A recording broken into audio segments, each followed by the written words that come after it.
We're going to continue where we left off. Society. After the conference, they received a note from the conference chairman. It said, "There is obviously an error in these data," and removed the abstract from the conference website. They never made the slightest effort to see the data. It just did not fit the assigned ages for dinosaurs.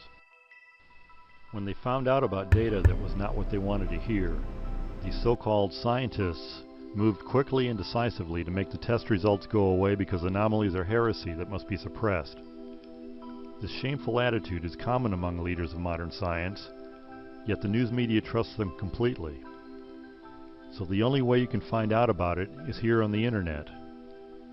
By contrast, actual scientists are eager to discover the unexpected, to learn, adapt, and advance human understanding. Fortunately, the group's abstract is on the conference CD that was given to each of the more than 2,000 scientists in attendance.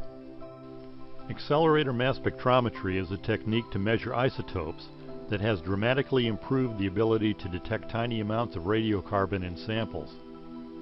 It was first used for this in 1977. The sample is vaporized, the components are ionized, and the ions are accelerated with a magnetic field. The trajectory of the ions bends depending on the mass of the ions. So by adjusting the strength of the magnetic field, you can select isotopes of interest. Even if other molecules have the same mass, there is no molecular interference with AMS. The different elements in a sample are detected and counted because each has a particular mass-to-charge ratio. The paleochronology group has shown that dinosaur bones contain measurable amounts of carbon-14. It is time for others to get involved. Collections of dinosaur bones are in museums and universities around the world. Carbon-14 testing should be conducted on these, as well as on bones found in new excavations. It's mainstream, they don't. Glendive Dinosaur and Fossil Museum in Montana has already taken the lead. When will the rest follow?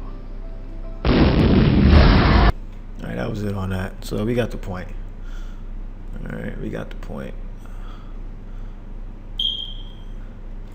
Alright, and this is an article that was based on, this woman, Mary Schweitzer.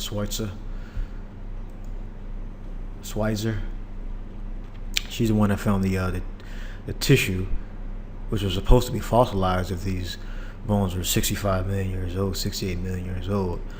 Okay, this is from House of Works. It says, how do scientists determine the age of dinosaur bones? When paleontologist Amelia Schweitzer found soft tissue in a Tyrannosaurus rex fossil, her discovery raised an obvious question: how the tissue could have survived so long. The bone was 68 million years old. How did it come to that number? It just said it, And conventional wisdom about fossilization, is that all soft tissue from blood to brains decomposes, which makes sense. Only hard parts like bones and teeth can become fossils. But for some people, the discovery raised a different question. How do scientists know the bones are really 68 million years old?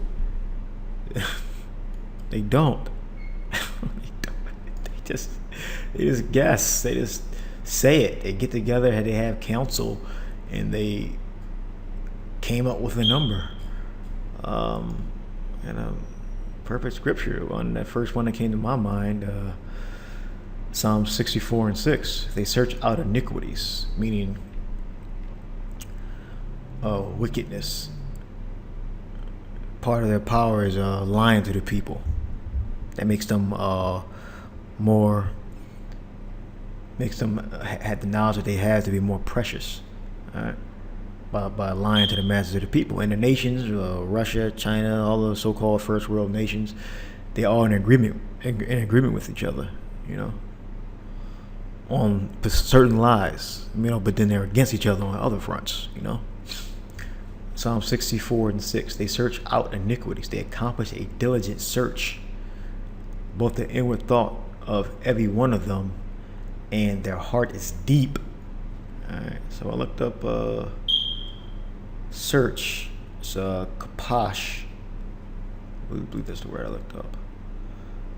Kaposh, yeah, that's the word I looked up. To search out, disguise oneself. Kaposh, H2664, means to think out, devise.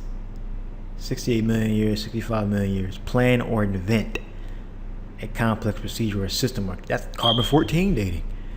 Okay? Now how does stuff work? That's mainstream. Okay?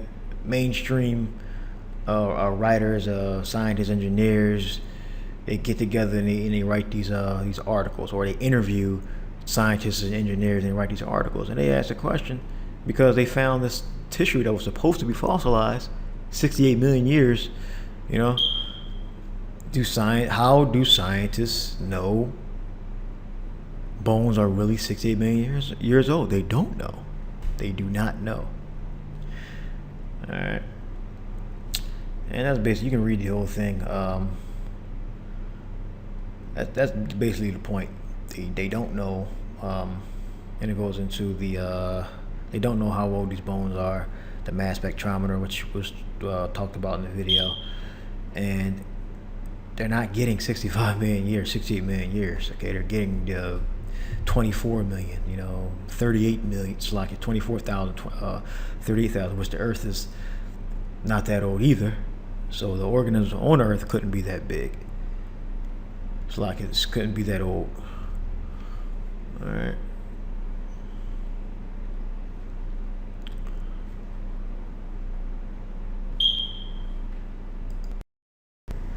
And furthermore, see what the scriptures say about the age of the earth.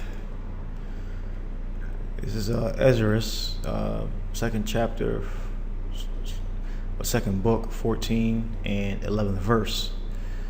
Second book, 14th chapter, 11th verse. For the world is divided into 12 parts, and the 10 parts of it are gone already, and half of the 10th part.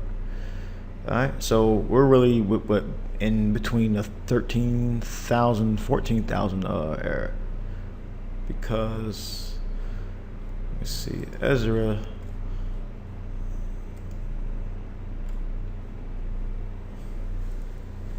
Say about 500 BC, he's saying between 480 and 440.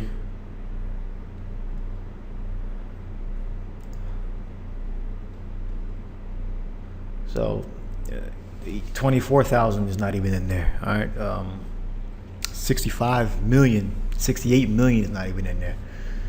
All right, so that's what the scriptures say about that, about the age of the earth. Nearly every textbook and science magazine teaches that the Earth is billions of years old, and the primary dating method used for determining this is what is called radioisotope dating, or radiometric dating. Now, this is a reliable method for measuring absolute ages of rocks and the age of the Earth, right?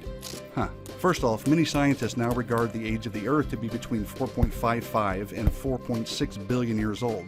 Okay, so if this method is reliable and accurate, why the 50 million year discrepancy? That seems like a lot. But let's get into some details here and see what's going on. Keep in mind that there's all kinds of scientific jargon on this topic, and so we'll just present a very straightforward, simplified version of the process. Radiometric dating is the process of estimating the ages of rocks based on the decay of radioactive elements in them. Basically, there are certain kinds of atoms in nature that are unstable and spontaneously decay into other kinds of atoms. For instance, uranium will radioactively decay through a series of steps until it becomes the stable element called lead. The original element is called the parent element, and the end result is called the daughter element. Radioisotope dating is commonly used to date igneous rocks, rocks which formed when hot molten material cooled and solidified. The dating clock started when the rock cooled. During the molten state, it is assumed that the intense heat forced any gaseous daughter elements to escape. It is assumed that once the rock cooled, no more atoms escaped, and any daughter element now found in the rock is a result of radioactive decay since that rock formed. The decay rate is measured in terms of half-life, that is, the length of time it takes half of the remaining atoms of a radioactive parent element to decay. Now, of course, that can be measured in a laboratory, and it is assumed that since we know the decay rate, we can calculate backwards and come up with the age of the rock. But is that all there is to it?